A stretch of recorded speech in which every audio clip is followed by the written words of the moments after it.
Bonjour à tous, c'est Post Cyclisme et aujourd'hui on part donc pour les 100 km en VTT. Il est exactement 13h13 et je vais partir à peu près vers 13h30.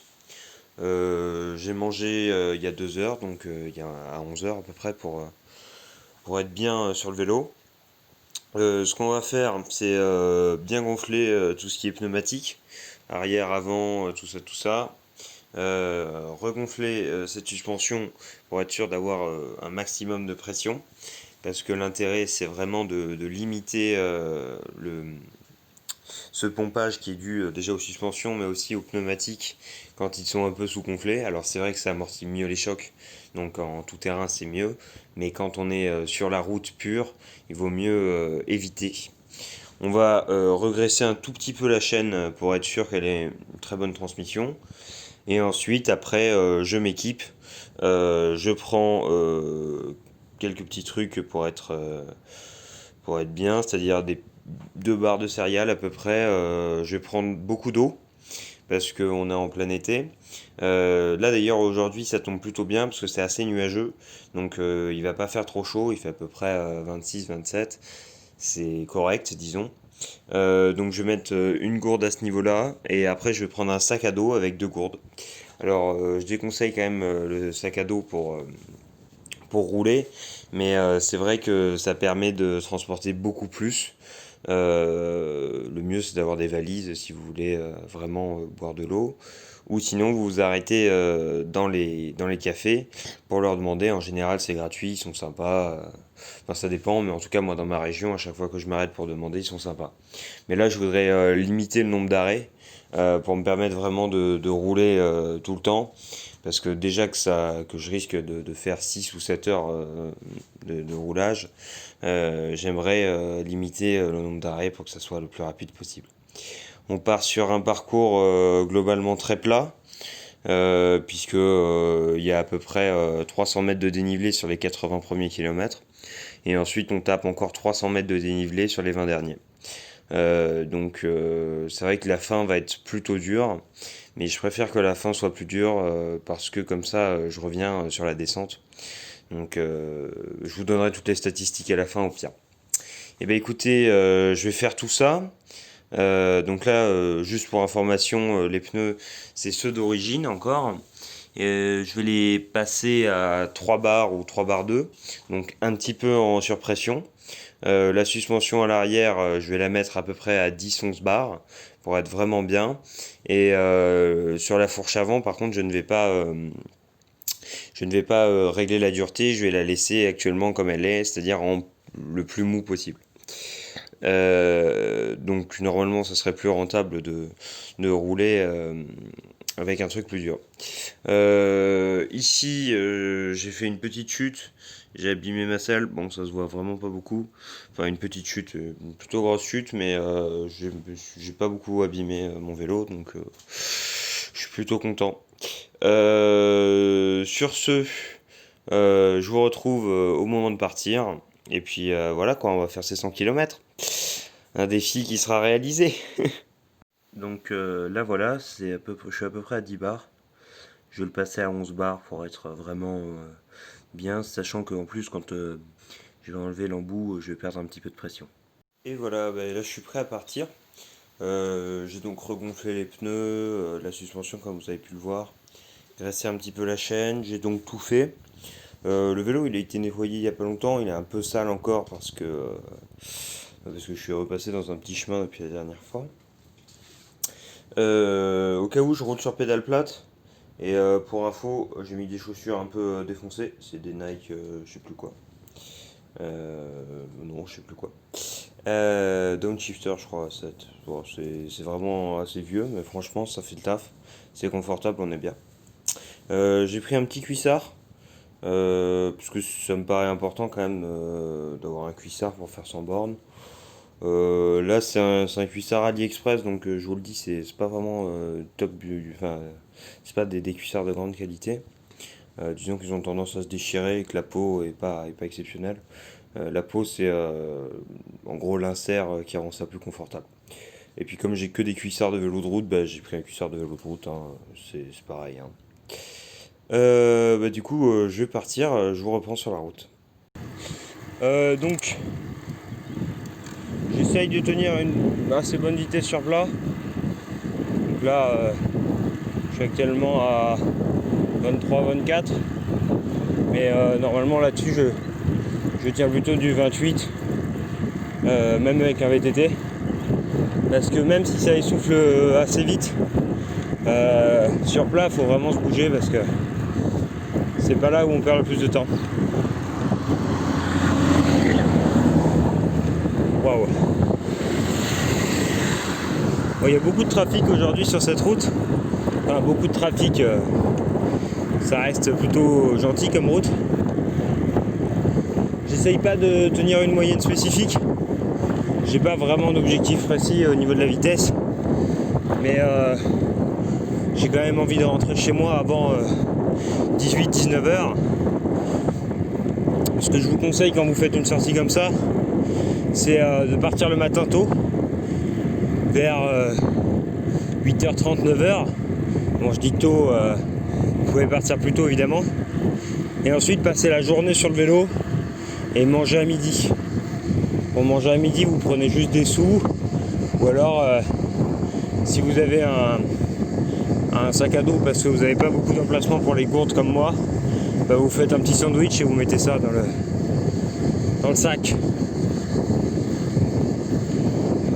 J'ai pas pris mon cardio là parce que ces infos ne me sont d'aucune utilité en VTT. Moi je regarde très rarement mon compteur en VTT. Je suis plus là en train d'observer le paysage et tout. Que dire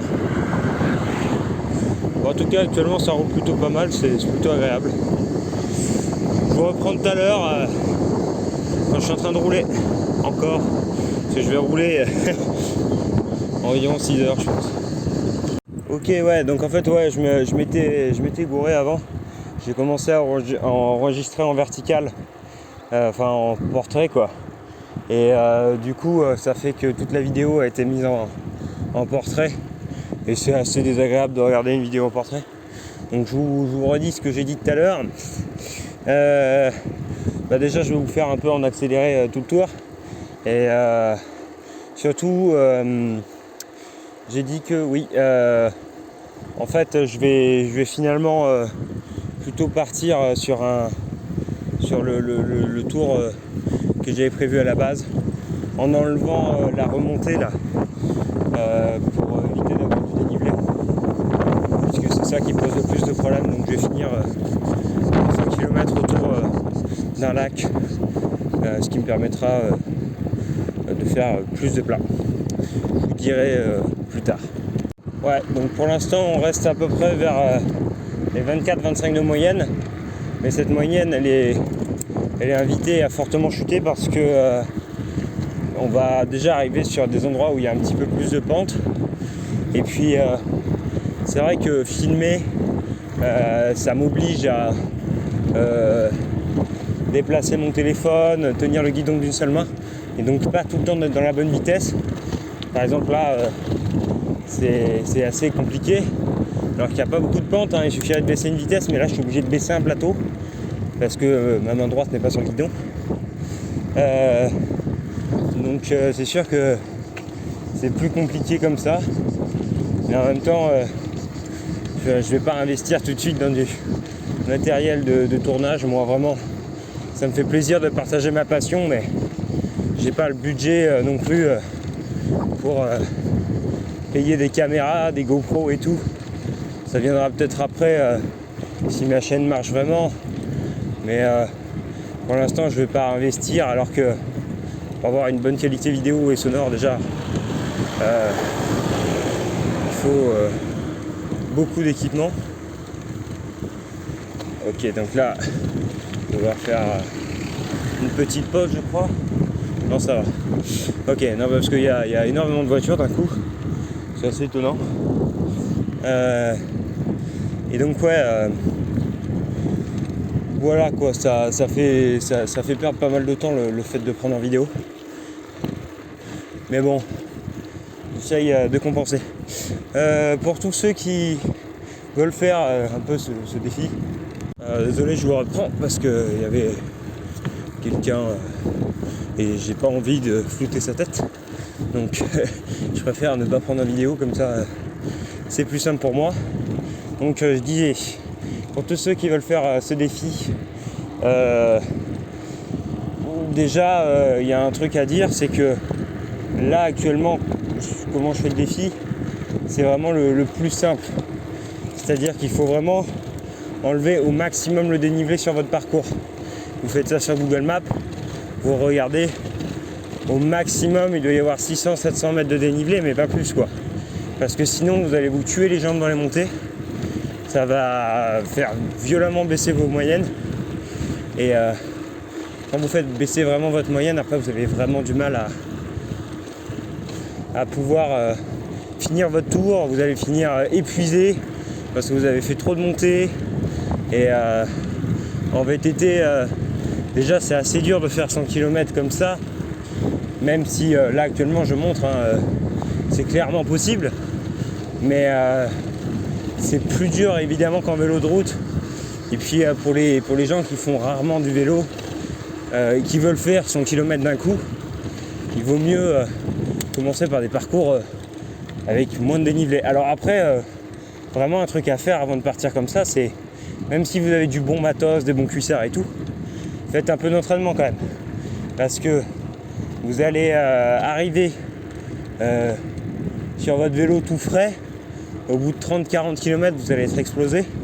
Et après les 60 km suivants, ça va être ultra difficile pour vous. Et ça va être juste un moment désagréable. Donc ce que je vous conseille de faire, c'est vraiment de vous entraîner sur des distances de 30 à 40 km pendant une semaine, 50, 60. Après vous pouvez faire 80 si vous voulez. Moi je ne ferai pas ce palier à 80, j'irai direct à 100. Mais bon, un petit peu d'entraînement quand même, c'est, si vous n'avez pas fait de vélo pendant 2-3 ans, je pense que c'est quand même essentiel de reprendre un peu d'entraînement.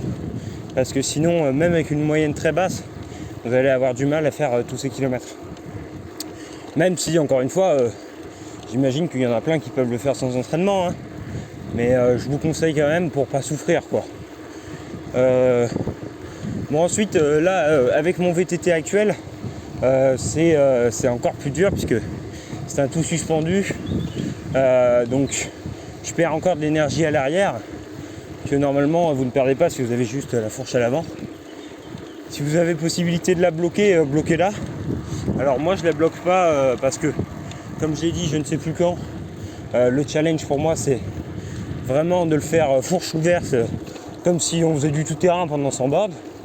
Évidemment c'est pas du tout le niveau du tout-terrain au niveau difficulté, hein. 100 km en tout-terrain c'est extrêmement plus dur parce que vous avez énormément de dénivelé en plus. Il va falloir des fois monter des côtes à 6-7 km/h, ce qui vraiment tue votre moyenne, ce qui n'est pas vraiment positif pour vous. Donc voilà, après là je vais vous faire un petit accéléré. Ça risque d'être pas très stable parce que comme je tiens ma caméra à la main,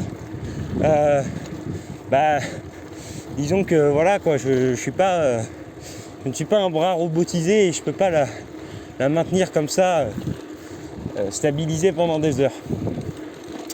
Donc voilà, je vais faire un petit accéléré tranquille.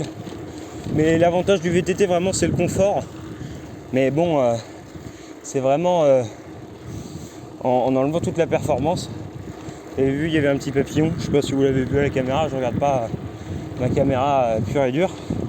Je regarde juste la route comme ça personnellement. Parce que c'est quand même plus sécure.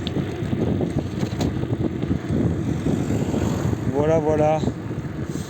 Bon, je vous fais un petit accéléré, puis à toutes. Donc voilà, on roule toujours. Alors l'accéléré, bon, je sais pas si vous venez de le voir, mais en fait, j'ai fait un réglage où ça prenait une photo toutes les 15 secondes. Donc du coup, c'était plutôt désagréable à regarder, parce que c'était très très rapide. Donc la prochaine fois, je réglerai mieux mon accéléré. Je vais pas en refaire un parce que, à vrai dire, ça me saoule un peu. Du coup, je vous donne vite fait mes conseils avant quand même de partir faire ces 100 km pour vous. Parce que je sais que vous avez tous envie de faire 100 km en VTT, hein, j'imagine. Sinon, soit vous regardez cette vidéo pour le fun, je sais pas. Mais peut-être que c'est juste pour vous donner la motivation nécessaire. Ou pour voir comment on se débrouille à peu près. Mais en gros, déjà avant de partir, vérifiez bien l'état de vos pneus. Ça serait quand même con de crever. Après ça peut arriver, donc si vous êtes en tubeless, donc sans chambre à air pour les non-initiés on va dire, soit vous mettez pas mal de liquide préventif, soit vous prenez juste une chambre à air en fait. Et après sur la route, si vous crevez, hop, des petits démonte-pneus, on démonte, on remet une chambre et hop, c'est fini. Pour tous les autres, d'ailleurs, pour ceux qui se demandent, tous les vélos, je crois, qui sont neufs, donc qui viennent d'être achetés, ça, je suis pas sûr qu'il y avait besoin de l'expliquer, mais bon, au cas où, sont montés avec des chambres à air, même si la jante est tubeless, parce que je pense qu'ils veulent pas se faire chier avec un montage tubeless dès le début, parce que le montage tubeless c'est quand même plus compliqué que le montage normal. Puisqu'il faut mettre du liquide préventif, il faut changer la valve et tout. Donc si vous venez d'acheter votre vélo, qu'il est tout neuf, alors vous avez encore des chambres à air dedans. À ce moment là je vous conseille d'acheter des rustines. Alors regardez sur internet ce que c'est, hein. Je vais peut-être pas vous expliquer. Enfin si, je vais vous expliquer, mais je vais pas vous incruster de photos parce que ça me gonfle, je suis assez mauvais en montage. Le seul truc que j'arrive à faire, enfin que je trouve pas trop long à faire, c'est imbriquer les vidéos. Donc j'évite de faire du lourd montage, même si je pourrais le faire, mais ça me prend beaucoup de temps parce que je suis rarement sur mon ordi quoi. Mais bon, je ferai peut-être un montage là-dessus, bon on verra. Je vais peut-être me faire mouiller. Non, ça passe. Ah si, il y a quand même des petites bouclettes. Donc du coup, ouais, prenez des rustines qui vous permettront de réparer vos chambres à air. Alors comment qu'on fait pour appliquer une rustine? On prend la rustine, on prend le petit gel là qui est fourni avec, et avec le petit papier à fond poncé, on ponce un petit peu la chambre à air autour du trou. Là ça va être galère cette montée parce que je suis en 2.7. J'aimerais bien baisser mes vitesses, mais j'ai la caméra dans la main. Voilà, c'est fait. Donc ouais, vous poncez un petit peu autour, vous appliquez le gel vite fait, et après paf, la rustine. Alors il y a un petit plastique au-dessus des rustines. Normalement on est censé l'enlever parce que c'est juste de l'emballage, mais franchement moi je le fais jamais parce que ça peut moi ça m'est souvent arrivé que ça arrache un petit peu la rustine et du coup que après le pneu il fuit, enfin que la chambre à air fuit.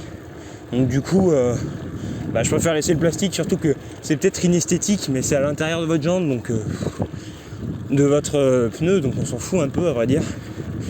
Mais voilà, après c'est chacun ses choix, et c'est vrai que je comprends l'envie d'enlever ce petit plastique là qui a l'air de s'enlever facilement. Voilà.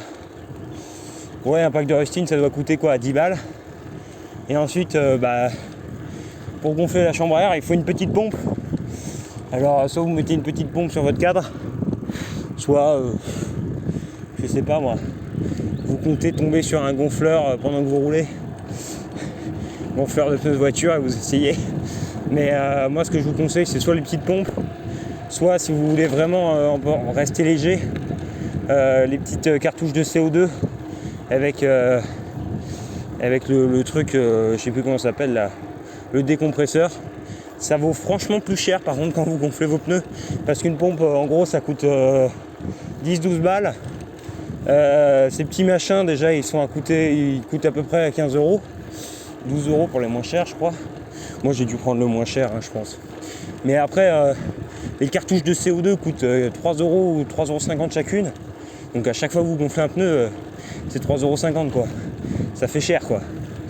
Parce qu'elles sont pas gardables en fait ces cartouches. Parce qu'après elles se vident dès que vous les avez percées.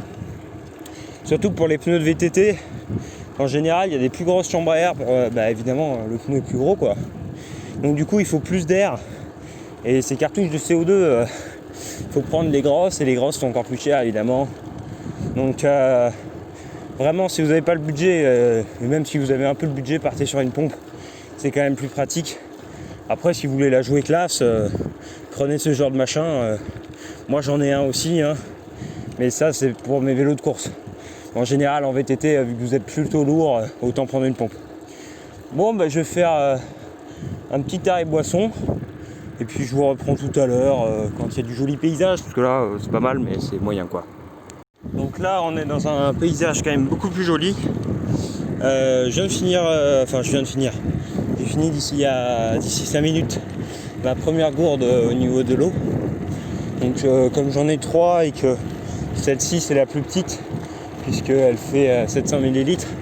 Après j'en ai une de 750 et une de 900.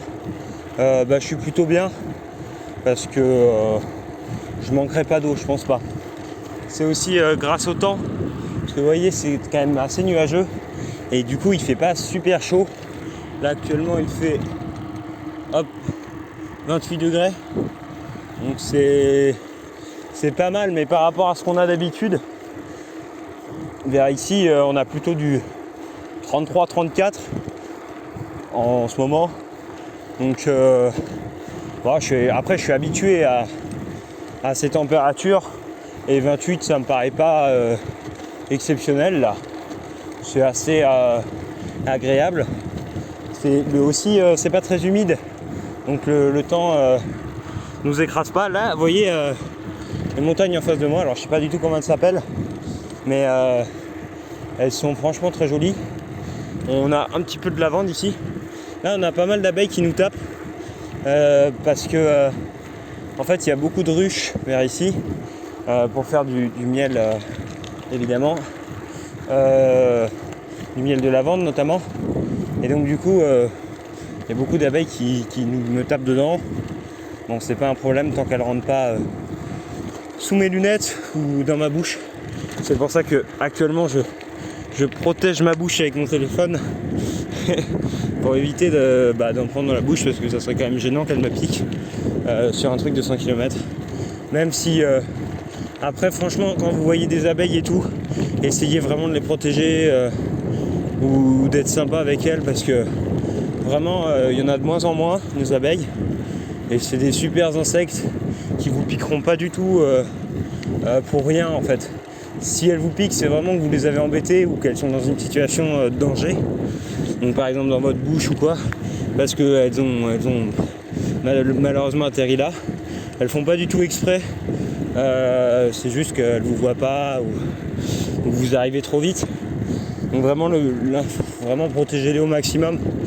Moi je trouve que c'est quand même des super insectes et que déjà qu'elles sont attaquées par les guêpes, les frelons surtout, notamment asiatiques, vaut mieux les laisser tranquilles parce qu'il y en a de moins en moins et ça serait quand même dommage de perdre une espèce comme celle-ci. Bon voilà, sur cette parenthèse écologique, je vous fais quand même regarder ce superbe paysage. C'est vrai que c'est très très beau et oui, c'est pour ça que je suis plutôt d'accord pour la protection de la nature parce que regardez, ce serait dommage que tout ça et encore nous en France on a beaucoup de chance, hein. Je trouve qu'on a de très jolis paysages et que c'est plutôt bien préservé, à part dans les zones très urbaines. Par rapport aux autres pays, c'est vraiment pas mal. Voilà, puis aussi on a plein de petites routes comme celle-là qui sont sympas, où on peut rouler gentiment, où il n'y a pas grand monde, il n'y a pas de voiture. Les gens sur les côtés sont sympas. Vraiment, c'est un gros plaisir pour moi de rouler dans cette région. Ensuite, qu'est-ce que je voulais vous dire d'autre ? Oui, retour sur le sac à dos. Le sac à dos, c'est bien, mais ça fait chaud. Vous risquez d'avoir très chaud dans le dos et de transpirer énormément par cette partie-là. Parce qu'évidemment, un sac à dos, ça ne respire pas comme le tissu. Et donc, voilà quoi. Mais après, c'est vrai que quand vous pouvez pas transporter plus d'eau qu'avec un sac à dos, il vaut mieux avoir plus d'eau et aller peut-être moins vite. Je vous ferai un petit checkpoint à 50 km, à peu près à mi-parcours, pour voir vitesse moyenne et tout. Et le dénivelé surtout, parce que je pense que c'est ça qui vous intéresse. Sur ce, on se retrouve tout à l'heure. Et voilà, je vous fais un petit dernier passage sur le paysage. C'est quand même très très joli. Ah, j'arrive pas à arrêter ma caméra. Bon, on arrive sur un magnifique chemin en terre. Donc je vais passer par là, même si c'est pas très conseillé, mais du coup je vais passer par là quand même. Regardez cette vue, elle est exceptionnelle. Mais ouais, je vais passer par là, même si les pneus sont pas bons, enfin sont trop gonflés et tout. Mais du coup après je vais faire la descente super lentement. Je vous reprends quand je suis à 50 km, parce que là je suis à 45, parce que sur des pentes comme ça c'est sûr qu'on va pas super vite. C'est très très bon. Allez, à toutes. Voilà tout le monde, on est à 765 mètres d'altitude. Je pense que c'est le plateau. Donc, ça nous fait quand même une très jolie vue. Il va falloir que j'y aille assez vite parce que là-haut, là, vous voyez, ça c'est mauvais, ça c'est du nuage pluie. Et j'ai pas trop envie de me faire rincer, même si j'ai déjà l'équipement pour. Je vérifie juste la route et après je commence la descente.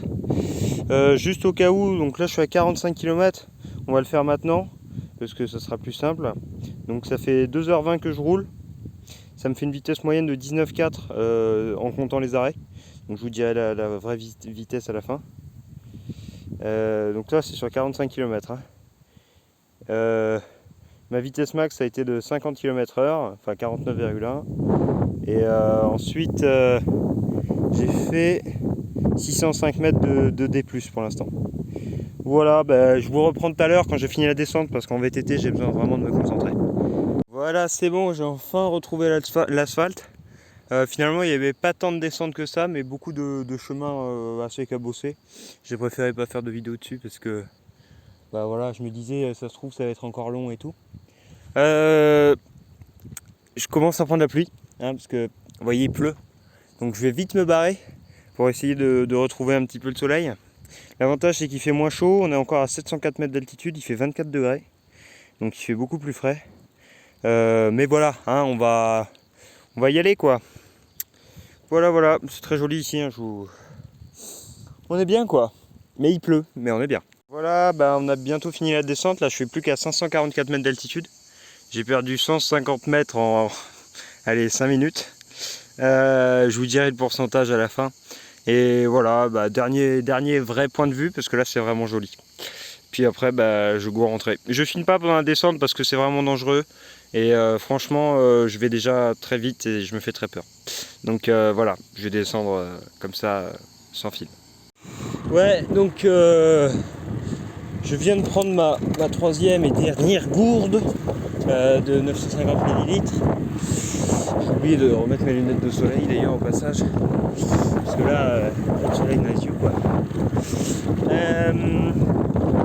C'est magnifique toujours. On est en train de rentrer. Là on est à 60 km au total sur le parcours. Et en arrivant vers la route du retour, on sera, je dirais, à 70. Ouais, à peu près 70 km. Ici les gens roulent plus vite parce que la route est de meilleure qualité que de l'autre côté. Et aussi que c'est plus large. Donc beaucoup plus de gens qui passent par là. Bon moi je passe par là aussi parce que je veux un peu me changer le paysage quoi. Je veux pas passer toujours par la même route. Bon là le paysage vous voyez il change pas trop, il y a beaucoup de lavande. Donc on est bien là, on est très très bien. J'ai pas envie de rouler vraiment vite. En même temps j'ai quand même envie de rentrer chez moi. Parce que ça commence à être un peu long quoi.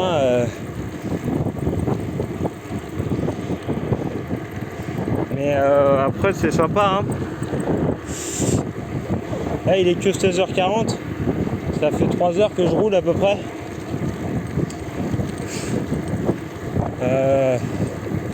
Franchement ça va encore, niveau moyenne, on a vu pire en VTT. Donc si vous faites un petit calcul, hein, je vous laisse peut-être le faire. Mais en 5 heures c'est bon, hein, vous avez fait des kilomètres. Et voilà, je viens de faire le dernier col de la journée. On est à 75 km là sur le compteur. Le temps d'arriver plus proche de chez moi, je serais que à 85 à peu près kilomètres. Donc le petit détour qu'on a fait tout à l'heure nous a rajouté à peu près 6 km. Ce qui n'est pas foufou pour la pente qu'on a mangée. Donc du coup, je suis obligé de faire ce que j'ai dit, c'est-à-dire aller tourner autour d'un lac pour finir les 100 bornes. Parce que je me vois pas partir autre part pour 15 km. Puis surtout que j'ai plus envie de vraiment faire du dénivelé. Je trouve que on a déjà pas mal roulé comme ça. Voilà, c'est magnifique. Vous avez vu, j'ai failli me planter. À force de regarder le paysage et pas trop la route.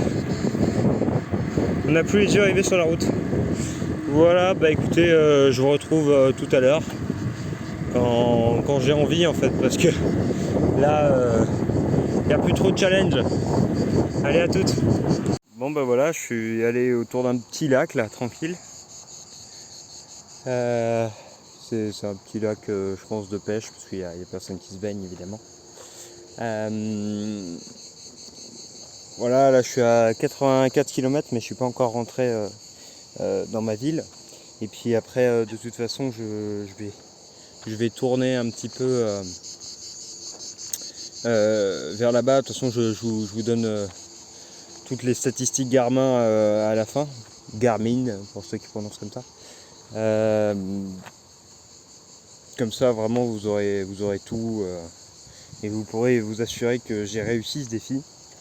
Donc voilà, c'est pour ça, quand on dit qu'il faut beaucoup de matériel pour faire 100 bornes et tout, c'est complètement faux. Avec un VTT, bon, il ne faut pas un VTT qui ait trop de problèmes, mais un VTT bien réglé et c'est parti quoi. Pour 400-500 €, vous pouvez faire 100 bornes tranquille. Et je trouve ça encore plus triste que de nos jours, par exemple.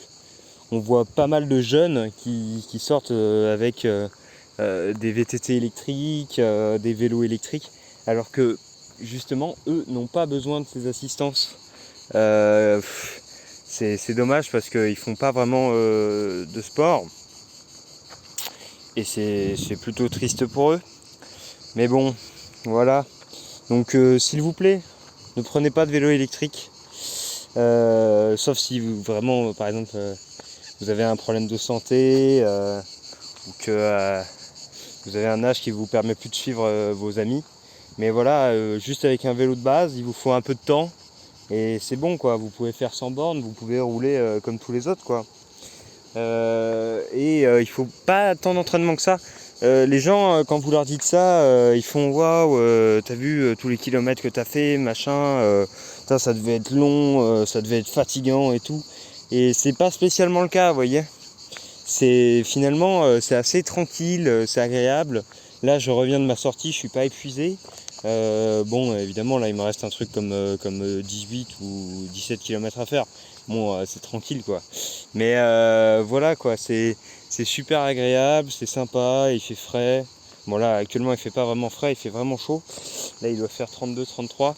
Mais vous avez l'impression d'avoir vraiment vécu ce moment, vécu vos 5-6 heures. Et quand vous revenez chez vous, ben voilà, vous avez la tête pleine d'images et c'est pas mal. Donc vraiment, pour moi, c'est ça le vélo, quoi. C'est pas forcément la compète, pas forcément la performance pure, même si moi, franchement, j'aime bien ça.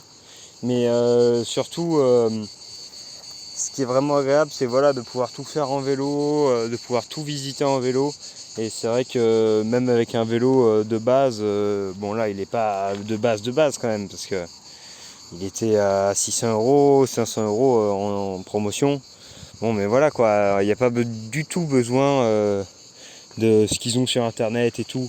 Et même les pneus, vous voyez, on dit ouais, les pneus Between ils sont fragiles et tout.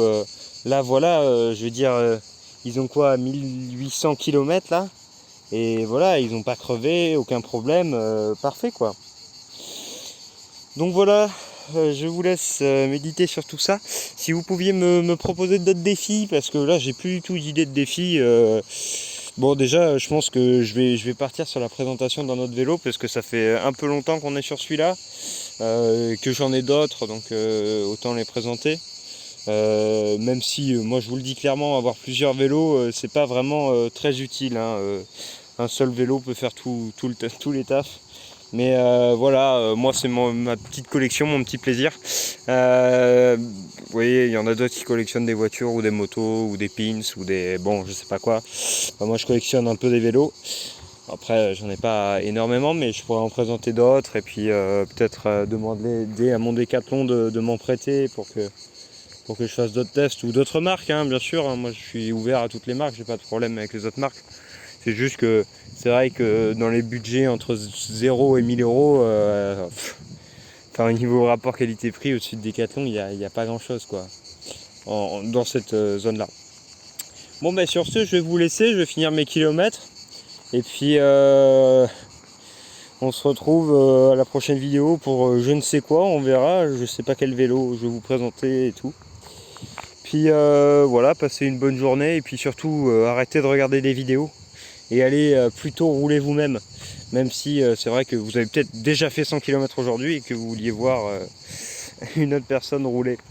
Bon ben voilà, allez, bonne journée, ou bonne soirée, ou bonjour, ou oh, je sais pas quoi, hein. Peut-être que c'est la matinée pour vous. En tout cas, salut. Voilà, pour tous les gens qui seraient sceptiques des 100 km, je pense que je devais rajouter ça parce que c'est vrai que moi aussi je douterais de l'honnêteté. Mais voilà, hein, là vous voyez bien 95 km, c'est bien le Rock Rider, vous voyez, je fais pas un montage, parce que là, vous voyez, il faudrait que je traque l'écran, et non, vous voyez. Non, donc c'est bien réel, voilà, j'ai bien fait sans borne au cas où. Bon là je suis à 95, mais bon, le temps de rentrer chez moi, je serai à 100. Je vais pas vous filmer toute la rentrée. Voilà, ça c'est une nouvelle piste cyclable qu'ils ont construite pour les Eurovélos.